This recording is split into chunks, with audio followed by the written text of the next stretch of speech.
जय श्री राधे, जय श्री श्याम, जय जय श्री वृंदावन धाम। नमस्कार बंधु, हम लोग आज श्री भक्तमाल जी के 16वें अध्याय में प्रवेश करने जा रहे हैं। आज की कथा एक ऐसे महानुभाव की है जो विरोधी पक्ष में होते हुए भी ठाकुर जी को ही भजा करते थे। ये कथा है श्री अक्रूर जी महाराज की। अक्रूर जी महाराज कौन थे? यह कंस के सेनापति या दरबारी कह सकते हैं, दरबारी थे। परिवार में देखा जाए तो ठाकुर जी के पिता वसुदेव जी के ये भाई लगते थे। इनके पिता का नाम शफल्क था। ये यदुवंश से ही थे। कंस के अत्याचारों से पीड़ित होकर जब सभी यदुवंशी इधर उधर भाग गए, किंतु ये फिर भी कंस के ही दरबार में किसी तरह पड़े रहे कि कभी न कभी ठाकुर जी का यहाँ आगमन होगा ही। जब अनेक उपाय करके भी कंस भगवान को नहीं मरवा सका, तब उसने एक चाल चली, एक धनुष यज्ञ रखा। उसमें मल्लों के द्वारा मरवा डालने के लिए गोकुल से गोप ग्वालों के सहित श्री ठाकुर जी और ठाकुर जी के भ्राता श्री बलराम जी को बुलवाया। उन्हें आदर पूर्वक लाने के लिए अक्रूर जी को भेजा। कंस की आज्ञा पाकर अक्रूर जी की प्रसन्नता का ठिकाना नहीं रहा। उन्हें आदर पूर्वक लाने के लिए अक्रूर जी को भेजा। वे भगवान के दर्शन के लिए बड़े उत्कंठित रहते थे। किसी न किसी प्रकार भगवान के दर्शन करना ही चाहते थे। भगवान ने स्वतः ही ऐसी योजना बना दी कि उनके दर्शन के लिए मार्ग खुल गया। जीव अपने पुरुषार्थ से प्रभु के दर्शन करना चाहे तो यह उसकी अनअधिकारी चेष्टा है। कोटि जन्म में भी उतनी पवित्रता, वैसी योग्यता जीव प्राप्त ही नहीं कर सकता है जिससे वह परात्पर प्रभु के सामने पुरुषार्थ के बल पर पहुंच सके।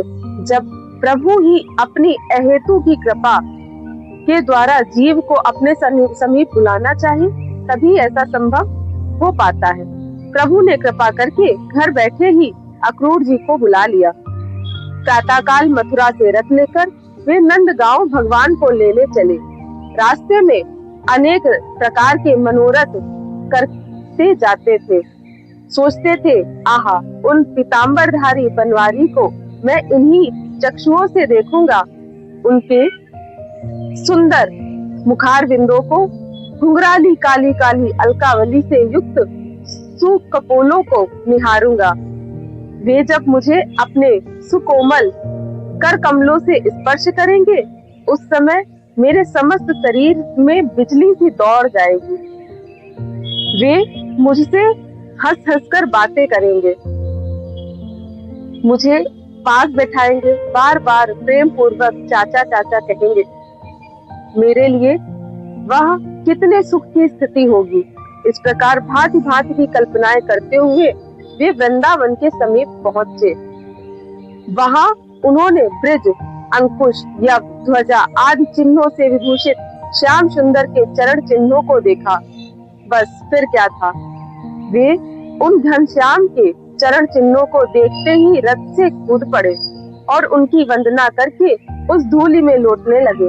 उन्हें उस धूलि में लौटने में कितना सुख मिल रहा था, यह हम लोग अनुभव भी करने में असमर्थ हैं। जैसे तैसे ब्रज पहुंचे। सर्वप्रथम बलदेव जी के साथ श्याम सुंदर ही उन्हें मिले।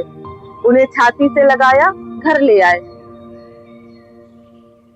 कुशल पूछी, आतिथ्य किया और सब समाचार जाने।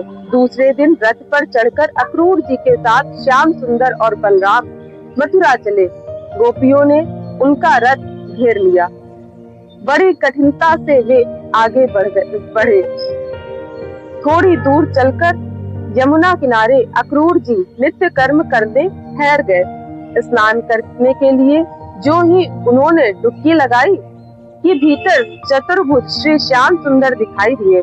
घबराकर ऊपर आए तो दोनों भाइयों को रथ पर बैठे देखा। फिर डुबकी लगाई तो फिर वही मूर्ति जल के भीतर दिखाई दी। अक्रूर जी को ज्ञान हो गया कि जल में, स्थल में, शून्य में कोई भी ऐसा स्थान नहीं है जहाँ श्याम सुंदर विराजमान ना हो। भगवान उन्हें देखकर हंस पड़े। वे भी प्रणाम करके रथ पर बैठ गए। मथुरा पहुंचकर भगवान रथ से उतर पड़े और बोले, हम अकेले ही पैदल जाएंगे। अक्रूर जी ने बहुत प्रार्थना की, आप रथ पर पहले मेरे घर पधारे, तब कहीं अन्य जाए। भगवान ने कहा, आपके घर तो तभी आऊंगा जब कंस का अंत हो जाएगा। अक्रूर जी दुखी मन से चले गए। कंस को मारकर भगवान अक्रूर जी के घर गए। अब अक्रूर जी के आनंद का क्या ही ठिकाना था।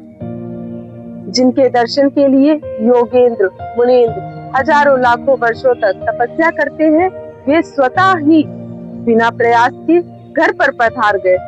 अक्रूर जी ने उनकी विधिवत पूजा की और कोई आज्ञा चाहिए।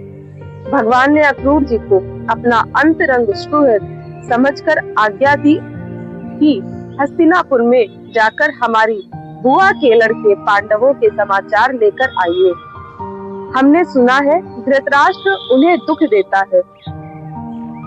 भगवान की आज्ञा पाकर अक्रूर जी हस्तिनापुर गए और धृतराष्ट्र को सब प्रकार से समझाकर और पांडवों के समाचार लेकर लौट आए।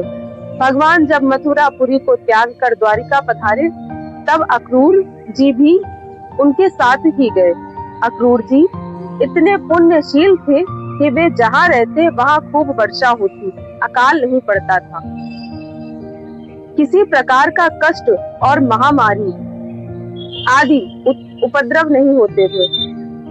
एक बार वे किसी कारणवश द्वारिका से चले गए थे, तब द्वारिका में दैविक और भौतिक दुखों से प्रजा को बड़ा भारी मानसिक और शारीरिक कष्ट सहना पड़ा था।